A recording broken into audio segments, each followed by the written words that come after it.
하나님의 말씀 마가복음 10장입니다.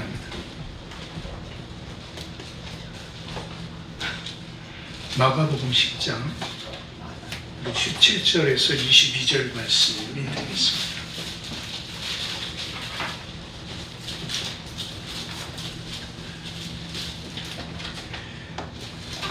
교독하시겠습니다.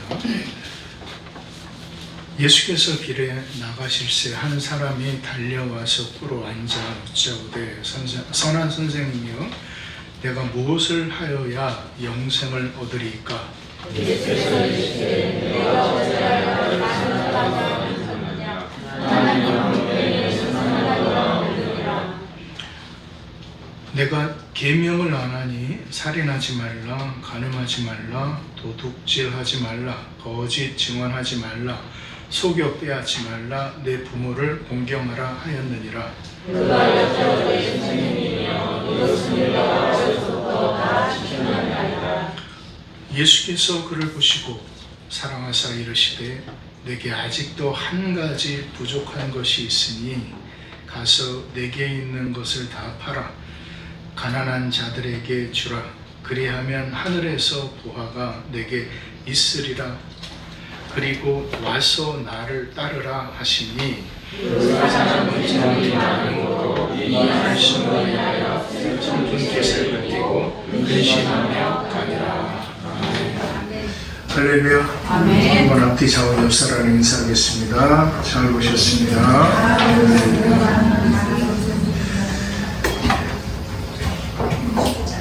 오늘은 날씨가 좀 더운 것 같아요. 부채질을 또 하시는 분들 계시는데 참 지난 한 주간은 뭐 좀 새벽에는 굉장히 선선했었습니다. 그러다가 또 낮과 밤의 온도차가 뭐 20도가 넘어간다고 하더라고요. 또 아마 저쪽 강원도 쪽에는 또 대설주의보까지 내렸었습니다. 참 날씨가 참 많이 좀 그런 것 같습니다. 건강 유의하십시오. 자, 오늘은 무슨 주일이죠? 예, 오늘 성령 강림 주일입니다. 성령 강림 주일이고, 이런 성령 강림 주일을 통하여서 우리가 분명히 알아야 되는 부분이, 여러분 예수님께서 마지막에 올라가시면서 말씀하셨던 분명한 약속은 뭐냐면은 내가 내 영을 너희에게 보내주시겠다라고 말씀을 하셨어요. 그 영이 무엇이냐? 아까 우리가 이사야서 11장 2절의 말씀이죠. 그 영은 진리의 영이고 그 영은 총명의 영이다. 그 이사야 선지자를 통하여서 하나님께서 말씀하셨던 부분이에요. 그 영을 하나님께서 이제 우리에게 보내주시겠다라고 말씀하셨습니다. 그래서 예수님께서 하신 말씀이 사도행전 1장 8절의 말씀이죠. 오직 성령이 너에게 뭐예요? 임하시면 이라고 말씀하세요. 그리고 선교의 역사와 그리고 교회의 역사는 사실 성령의 임재를 통하여서 이루어졌다라는 것을 우리는 잘 압니다. 마가 요한의 다락방에서 참으로 그 제자들이 모여서 하나님 앞에 기도하였을 때 오순절날 임하였던 성령, 그를 통해서 그들에게 나타났던 첫 번째 증거는 각 사람이 뭐를 했습니까? 방언을 했어요. 방언을 했어요.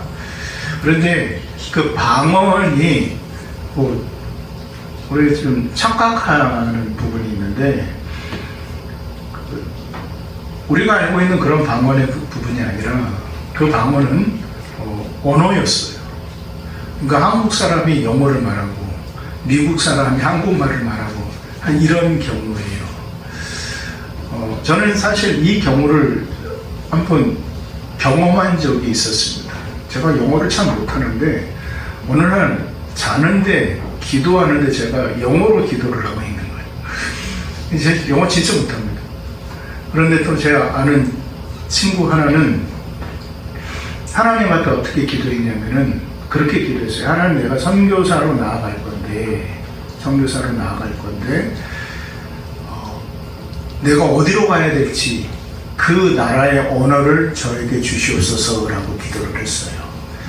그래서 기도를 했는데 그 친구에게 어느 나라 방언이 임했냐면은 중국 방언이 임했어요. 그러니까 이거 중국 방언이 임하니까 이 중국어로 기도를 하는데 저는 듣기가 조금 그렇더라고요. 같이 이제 그때 무슨 일이 있어서 모여서 기도를 하는데 옆에서 샬라샬라 뜨는데 이게 그런데 정말 그렇게 그 중국 방언을 하는 것을 제가 직접 봤어요. 그러면서 그때 진짜 신비스럽더라고요. 정말 놀라워요. 그래서 그 친구는 지금 중국에 가서 선교 사역을 하고 있습니다. 그러니까 중국어를 배운 게 아니에요. 중국어를 배운 적이 없어요. 그런데 하나님께서 성령을 통해서 그것을 말하게 하셨어요. 이게 정말 이렇게 믿기 어려운 일인 것 같은데 성령의 역사는 그렇게 역사되어지더라고요. 여러분, 그런데 오늘 좀 말씀을 이 부자 청년에 대한 비유죠.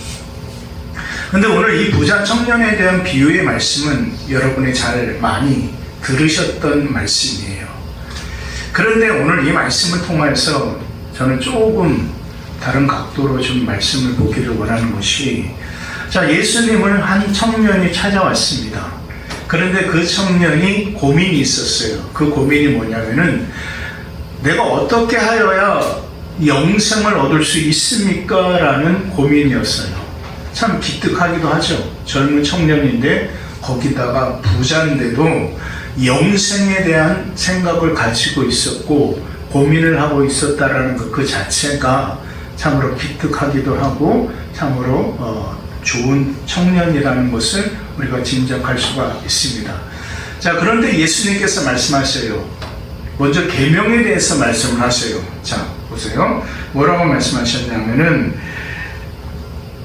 18절에서 19절의 말씀에 보니까 예수님께서 그 부자 청년에게 계명에 대해서 말씀을 하시면서 이것을 너희가 지켜야 된다라는 의도로 말씀을 하셨죠. 그러니까 그 청년이 얘기합니다.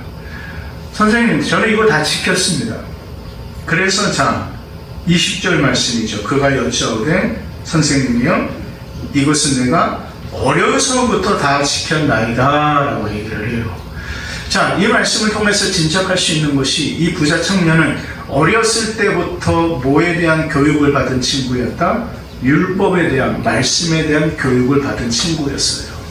그러니까 그 율법과 말씀을 들었던 사람이었어요. 그렇죠? 그런데 그 다음에 예수님께서 말씀하시는데 21절 함께 있습니다. 21절 함께 봅니다. 시작. 예수께서 그를 보시고 사랑하사 이르시되 내게 아직도 한 가지 부족한 것이 있으니 가서 내게 있는 것을 다 팔아 가난한 자들에게 주라. 그리하면 하늘에서 무화과 내게 있으리라. 그리고 와서 나를 따르라 하시니. 아멘. 여러분, 여기에서 예수님의 말씀을 잘 들어보세요. 예수님께서 뭐라고 말씀하셨냐면은 그를 보시고 뭐하자? 사랑하사라고 말씀하세요. 여러분, 성경에 예수님께서 제자들을 사랑하신 예수님이지만은 그 말씀을 직접적으로 표현하신 부분이 많이 없어요. 그런데 이름이 없는 한 부잣집 젊은 청년을 마가는 예수님께서 사랑하셨다라고 말하고 있어요. 그리고 사랑하셔서 이 말을 하였다. 즉, 너가 가지고 있는 재물을 다 팔아서 가난한 자들에게 주라 라고 말씀을 하셨어요. 그러면 여기에서 우리가 깨달을 수 있는 중요한 것이, 예수님께서 그 말씀을 하신 예수님의 뜻은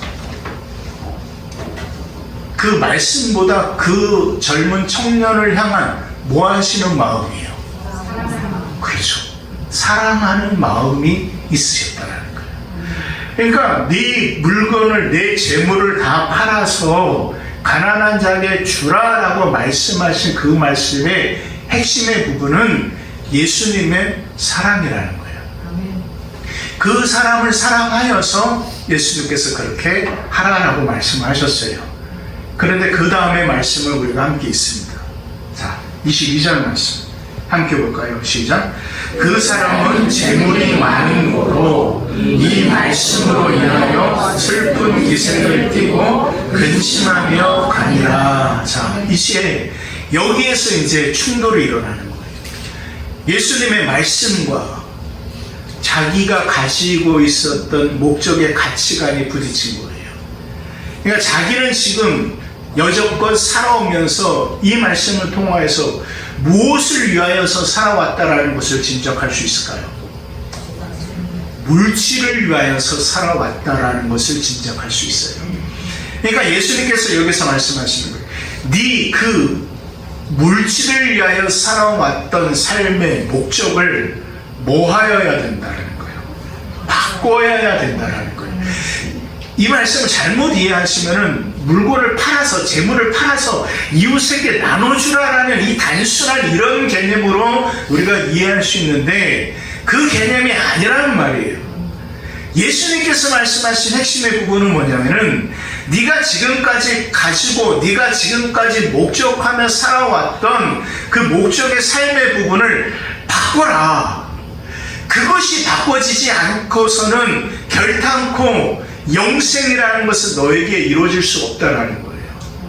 그러니까 그 목적이 바뀌어질 때 내가 무엇을 위하여서 살아가고 내가 무엇을 이루려고 살아가는가에 대한 부분이 이 바뀌지 아니하면은 결단코 예수님을 따를 수 없고 그 영생을 얻을 수도 없다라는 것을 주님께서는 말씀하고 계시다라는 거예요. 오늘 말씀의 핵심이 뭐냐면은 그 목적의 전환에 있어요. 목적의 전환. 여러분 1990년대 뭐 한국교회뿐만 아니라 세계 교회에 굉장히 큰 영향력을 미쳤던 몇 개의 교회가 있습니다.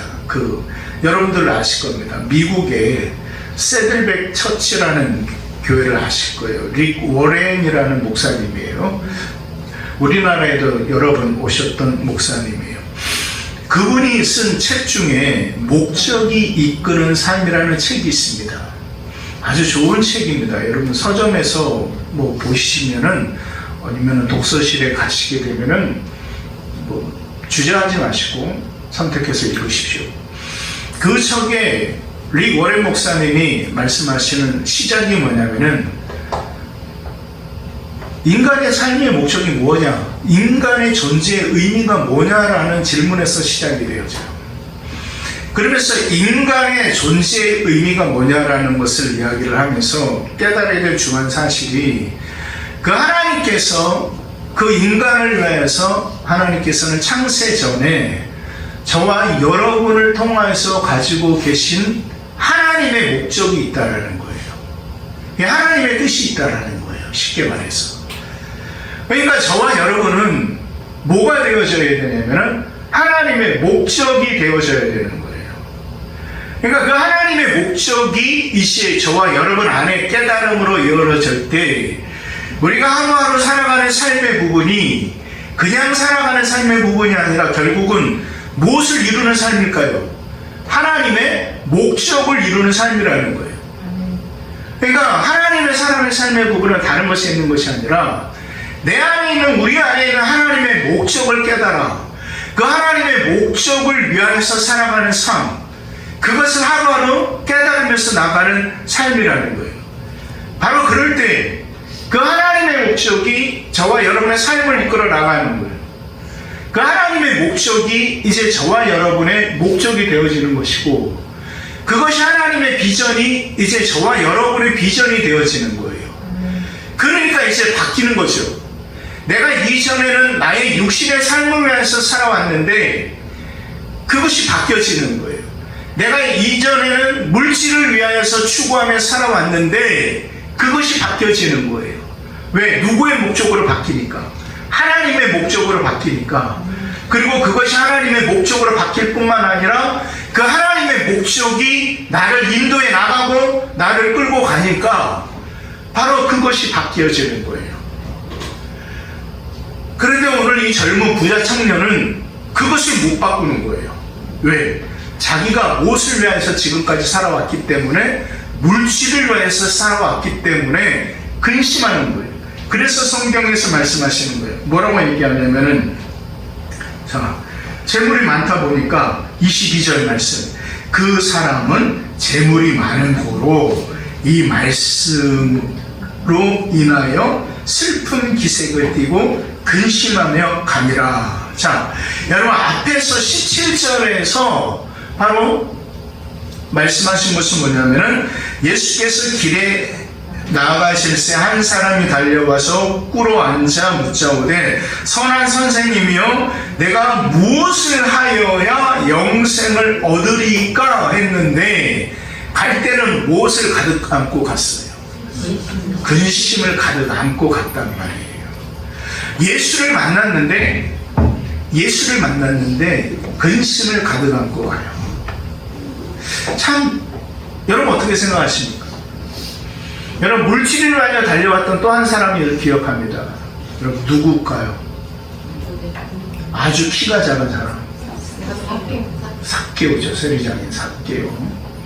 근데 세리장인 삭개오가 예수님을 만났을 때 뭐라고 얘기했어요? 그거 변했죠. 자기가 가지고 있었던 재물의 반을 팔아서 가난한 사람들에게 나눠주겠습니다. 토색한 것이 있으면 배로 갚겠습니다. 그러니까 예수님을 만났는데 뭐가 바뀌니까? 삶의 목적이 바뀌니까 예수님께서 그 다음에 말씀하세요. 뭐라고 말씀하세요? 이 가정에 누구의 구원이 임한 거예요? 하나님의 구원이 그 가정에 임한 거예요. 그러니까 그 가정의 삭개오에게 하나님의 생명, 하나님의 영생의 축복이 임하였다라고 예수님께서 선포하셨어요. 자, 삭개오라는 사람이랑 오늘 이 젊은 청년이랑 한번 비교를 해보시자고요. 똑같이 예수님을 만났어요. 그리고 똑같이 예수님에 대한 간절함이 있었어요. 그런데 이 젊은 청년은 예수님을 만났지만은 그 목적을 바꾸지 못함으로 인하여서 근심하며 떠나갔고, 그 목적을 바꾼 이 삭개오는 참으로 영생의 구원의 축복을 그 가정이 얻게 되었음을 우리는 보게 되어진다는 것입니다. 그래서 저와 여러분의 삶의 부분도 중요한 것이 뭐냐면은, 우리가 여러분 고린도후서 5장 17절의 말씀에 왜 성경은 항상 말씀을 하시는가? 누구든지 그리스도 안에 있으면 뭐라고 말씀하셨어요? 그러니까 새롭게 태어나지 아니하면은, 새롭게 창조되어지지 아니하면은 안 변한다라는 거예요. 이 본성 자체는요, 안 변하는 것 같아요. 그러니까 새롭게 태어나야 되는 거예요. 그러니까 새로운 피조물로서 거듭나야 되는 거예요. 그러니까 그것이 이루어지지 않으면은 그 본성 자체는 바뀌지 아니에요. 그래서 하나님께서 말씀하세요. 누구든지 차별은 없어요. 그런데 누구 안에서? 그리스도 예수 안에서. 그러니까 그리스도 예수 안에서 변화되어지는 새롭게 태어난 삶의 부분이 이제 뭐를 바꿀 수 있냐면은, 살아온 삶의 목적을 바꿀 수 있어요. 삶의 방향을 바꿀 수 있어요. 왜? 내 목적에서 누구의 목적으로 바뀌니까? 하나님의 목적으로 바뀌니까. 내가 가고자 하는 길에서 누구의 길을 걸어갈 수 있으니까? 하나님의 길을 걸어가니까. 내 비전을 이루기 위하여서 살아왔는데 이제 누구의 비전을 이뤄나가는 길이 되어지니까, 하나님의 비전을 이뤄나가는 길이 되어지니까 변화되어지는 거예요. 바뀌어지는 거예요.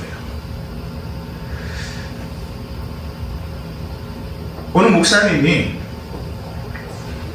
참 안타까운 말씀을 하시더라고요. 당신이 섬기는 교회에 한 권사님이 차를 이렇게 빼다가 다른 차를 긁었어요. 그것을 이제 목사님이 안 보셨으면 좋겠는데 보셨단 말이에요. 그러면 차를 긁었으면 어떻게 해야 됩니까? 그런데 그냥 가버리더라는 거예요. 그냥 가버리더라는 거예요. 하긴 목사님이 너무 마음이 아프더라는 거예요. 그 목사님이 그런 말씀하시죠. 예수쟁이들보다 그 예수쟁이들이 우리들보다 나은 게 없다라는 얘기를 하시는 거예요. 여러분 어떻습니까? 예수쟁이들보다 우리가 더 낫다라는 얘기도 해요. 예수쟁이보다 세상 사람들이 더 낫다라는 그런 얘기도 들려요.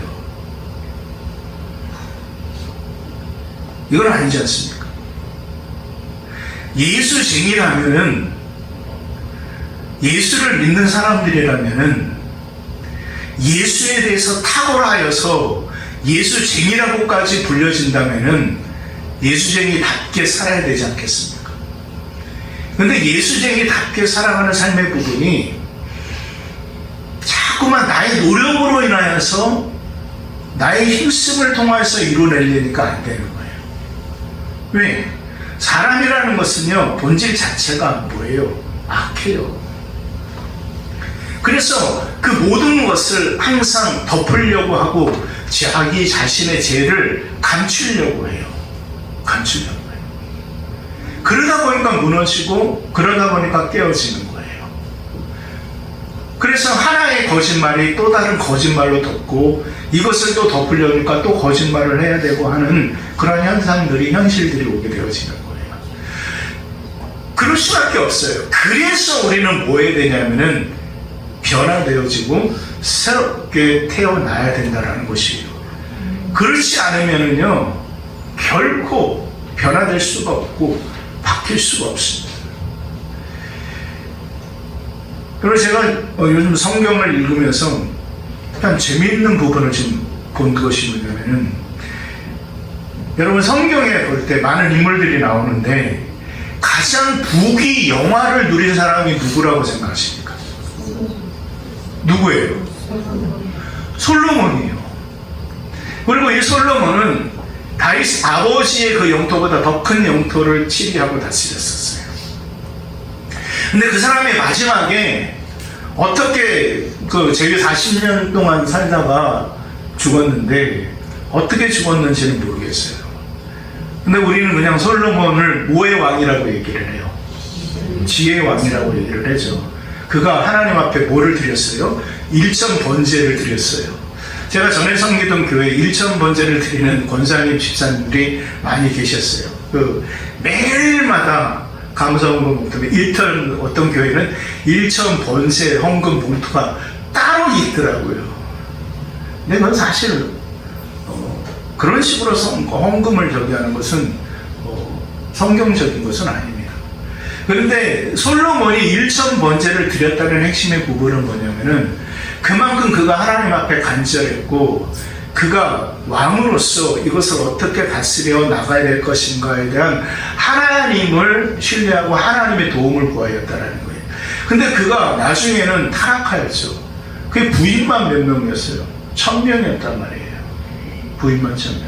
그리고 재미있는 것이 성경에 있는데, 여러분 열왕기상 4장 22절에 보면은, 열왕기상 4장 22절에서 23절에 보면은요, 솔로몬이 하루 먹었던 음식이 나와요.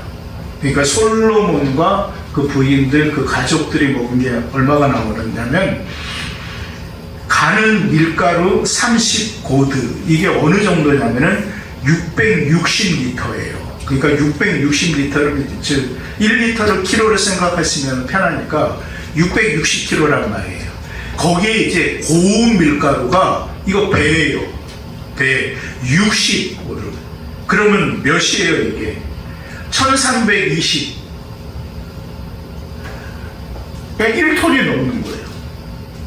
거기에다가 살찐 소 10마리, 그 다음에 또 초장의 소 20마리, 양 100마리, 수사슴, 노루, 암사슴, 그 다음에 살찐 새. 여러분 이것을 매일마다 솔로몬이 자기 가족들을 위하여서 소비했던 음식이었어요. 한번 상상해 가십니까? 솔로몬은 악한 왕이에요. 제가 보는 견지에서. 왠지 아십니까?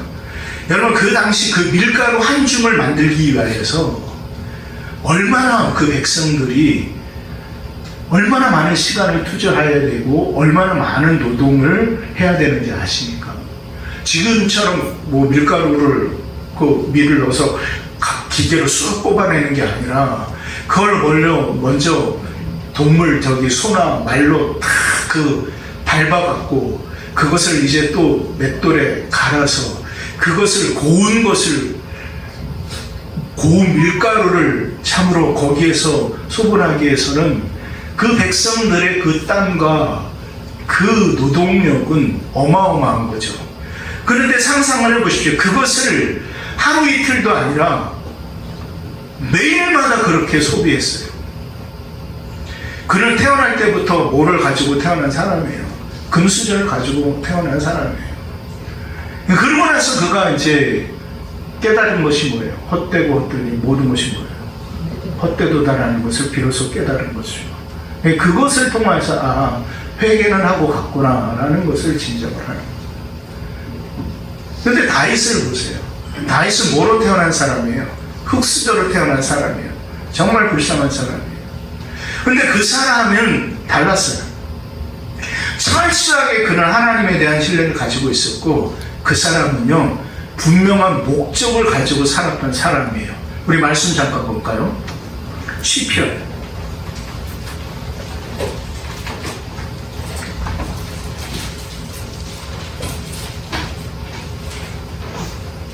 27편입니다.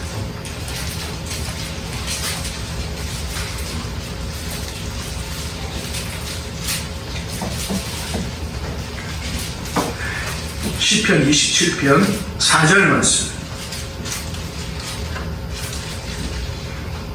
함께 있습니다. 시작.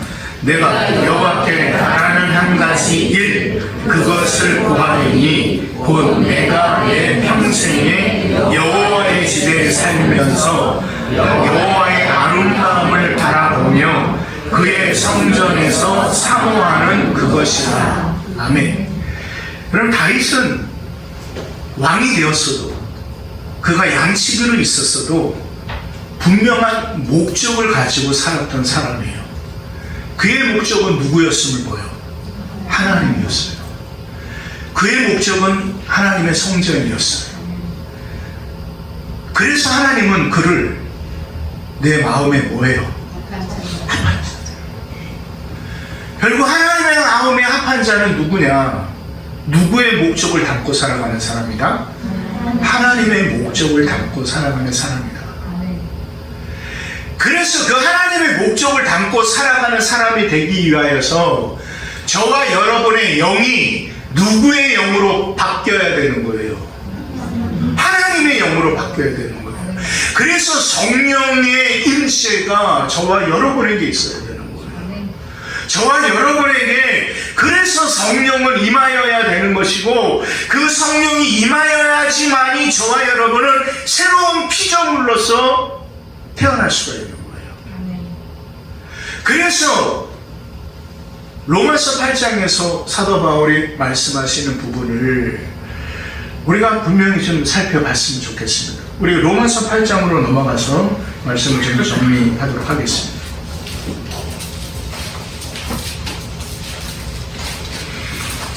자, 로마서 8장을 펴십시오. 여기서 먼저 저와 여러분이 기억해야 될 부분이 있습니다. 첫 번째 기억해야 될 것이 무엇이냐? 자, 1절, 2절 함께 있습니다. 시작. 그러므로 이제 그리스도 예수 안에 있는 자에게는 결코 정죄함이 없나니 이는 그리스도 예수 안에 있는 생명의 성령의 법이 죄와 사망의 법에서 너를 해방하였습니다. 아멘. 자, 먼저 우리가 깨달아야 되는 중요한 사실은 뭐냐면 저와 여러분은 정죄함이 있어요, 없어요? 정죄함이 없다라는 거예요.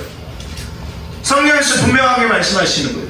그러니까 더 이상 저와 여러분에 있어서 죄라는 것은 역사되어지지 아니에요. 이것을 먼저 기억하라는 거예요. 그것을 기억했으면 그 다음에 왜 그러냐라는 것을 깨달으라는 거예요. 왜 그러냐? 그것은 왜 우리가 정죄받지 않는 이유는 뭐냐? 그리스도 예수 안에 있는 뭐의 법이? 생명의 성령의 법. 그러니까 생명의 성령의 법이 내 안에 있으니까, 우리 안에 있으니까 정죄함이 없는 거예요. 왜? 이전에 육신의 영이 아니라 누구의 영으로 바뀌었기 때문에? 성령으로, 하나님의 영으로 바뀌었기 때문에 저와 여러분은 새로운 피조물로서 변화되어진 거예요. 그래서 말씀하시는 거예요. 죄와 사망의 법에서 너를 뭐하였다? 해방하였다. 그러니까 네가 육신 속에 육신으로 살아가지만은 죄와 사망의 법이 너를 좌우지 못한다라고 말씀을 하시는 거예요. 그래서 성령의 임재를 통하여 우리에게 이루어진 이 놀라운 은혜를 우리가 깨달을 때 비로소 저와 여러분의 삶의 목적이 바뀌어요. 삶의 목적이 바뀔 때 삶의 방향성이 바뀌어요. 삶의 방향성이 바뀌니까 삶의 질이 바뀌어요. 그 삶의 질이 바뀌니까 궁극의 삶의 결과가 바뀐다는 사실을 여러분 기억하시길 주의 이름으로 축원드립니다. 그래서 성경에서 말씀하시는 거예요. 자, 3절 말씀, 로마서 8장 3절 4절 말씀까지 함께 있습니다. 시작. 율법이 육신으로 말미암아 연약하여 할 수 없는 그것을 하나님은 하시나니 곧 죄로 말미암아 자기 아들을 죄 있는 육신의 모양으로 내어 보려 육신의 죄를 정하사 육신을 따르지 않고 그 영을 따라 행하는 우리에게 율법의 요구가 이루어지게 하려 하시니라. 아멘. 자, 이제 그 하나님의 영이 우리 안에서 행하는 것이 무엇이냐? 다른 거 없어요. 뭐의 요구를 이루어 나가는 거예요? 율법의 요구. 율법은 누구의 의인 거예요? 하나님의 의인 거예요.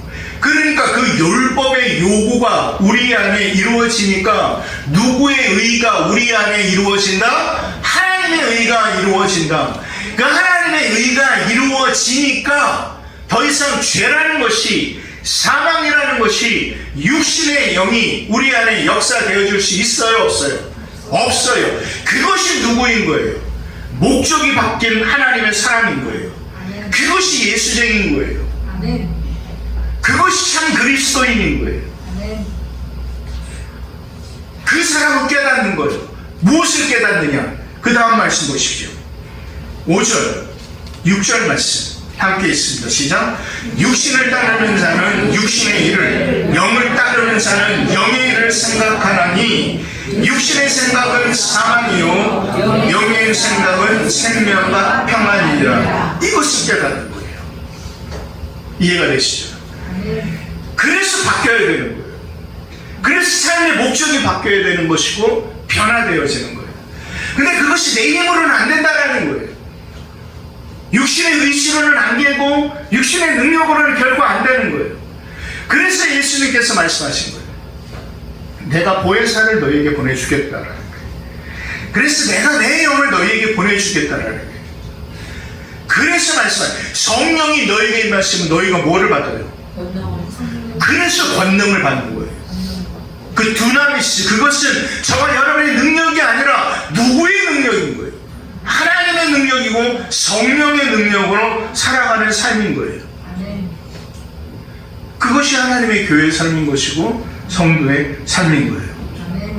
그래서 우리는 우리 안에 삶의 부분의 이제 목적이 바뀌어요. 어떤 목적으로 바뀌어 있느냐? 자, 8절 말씀 함께 있을까요? 육신에 있는 자는 하나님을 기쁘시게 할 수 없느니라. 우리는 비로소 육신의 것을 뭐 할 수 있는 거예요? 내려놓을 수 있는 거예요. 비로소 그때 내려놓을 수 있는 거예요. 그래서 바뀌어야 돼요. 여러분은 어떤 삶의 목적을 가지고 살아가십니까? 저와 여러분의 삶의 목적이 바뀌지 않는 이상 죄는, 그 사망은, 육신의 생각은 끊임없이 우리 안에 역사되어질 거라는 사실이에요. 그러면 우리는 바꿔야 됩니다. 아니요, 바뀌어야 됩니다. 누구로 말미암아? 우리 성령으로 말미암아 바뀌어야 된다는 사실입니다.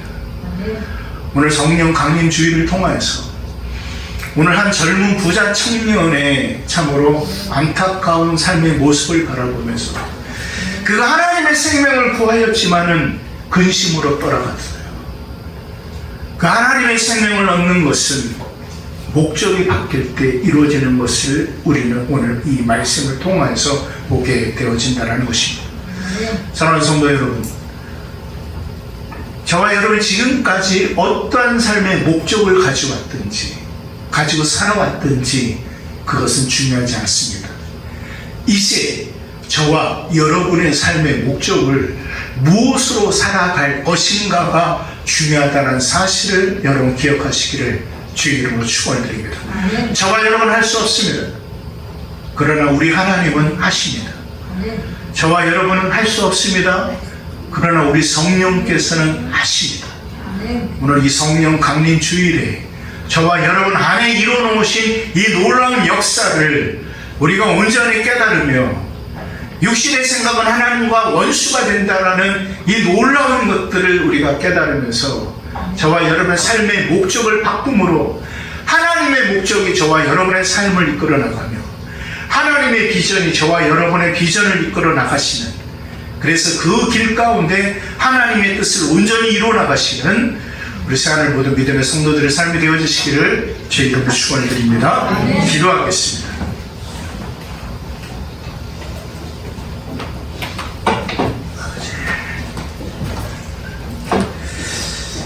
이 시간 우리 한 목소리로 말씀 묵상한 것을 기억하며 기도하기를 원합니다. 그렇습니다. 분명하게 성경은 육신의 생각 하나님과 원수가 된다고 말씀하셨습니다.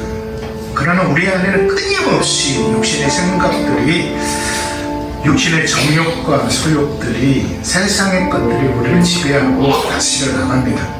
그러나 우리가 깨달아야 된다는 사실입니다. 나의 삶의 목적이 무엇인가?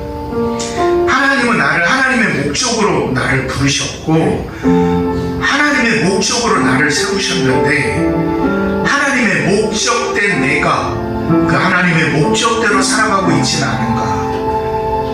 내가 정말 나의 육신으로 살아가고 있지는 않은가? 내가 무엇으로 살아가고 있지는 않은가? 라는 것을 좀 살펴봤으면 좋겠습니다. 이 시간 우리가 함께 기도하기를 원하는 것은 하나님, 내가 하나님의 목적일진데 그 하나님의 목적의 인도함을 받게 하여 주시고 그것이 바뀌어지기 위하여서 성령을 의지하며 나아갈 수 있도록 인도하여 주시옵소서. 성경에서 말씀하셨던 것처럼 누구든지 그리스도 예수 안에 있으면은 새로운 피조물이라고 말씀하셨으니 내 안에, 우리 안에 이루어놓으신 이 하나님의 놀라운 은혜를, 이 하나님의 놀라운 역사심을 우리가 온전히 깨닫고 나가게 하여 주시옵소서. 우리 함께 한 목소리를 기도하며 나가겠습니다. 사랑하신 아버지 하나님, 하나님의 크신 사랑과 은혜를 선으로 감사를 드립니다. 감사합니다. 하나님, 오늘 아버지 하나님의 젊은 부자 청년의 말씀을 묵상하면서 그가 하나님의 생명을 영생을 구하였지만은 그가 근심하며 떠날 수밖에 없었음을 보게 되었습니다. 그가 그동안 삶의 목적이 물질이었고 그가 삶의 목적이 육신을 위한 삶이었기에 그 목적을 바꾸지 못하였기에 그는 아버지 안에 근심할 수밖에 없었습니다. 그러나 하나님, 그 목적이 이제 바뀌어질 때 아버지 하나님의 3개월과 원치않은 그 가정의 구원이 이르렀던 것처럼 아버지 하나님이 우리의 삶의 목적을 바꾸시는 우리 성령의 인재를 통하여서 아버지 하나님이여 내 삶의 부분이 하나님의 삶이 되게 하여 주시고 내 삶의 목적이 하나님의 목적됨을 깨닫고 나아갈 수 있도록 인도하여 주시옵소서. 이제 그 하나님의 목적이 나를 이끄시고 그 하나님의 비전이 나의 비전이 되게 하여 주시며 이제 그 하나님의 인도하심이 나의 삶의 걸음이 되게 하여 주시옵소서. 하나님을 함께 하여 주시옵소서. 아버지, 영생을 얻으려고 예수께 나왔지만 근심함으로 떠났던 젊은 청년,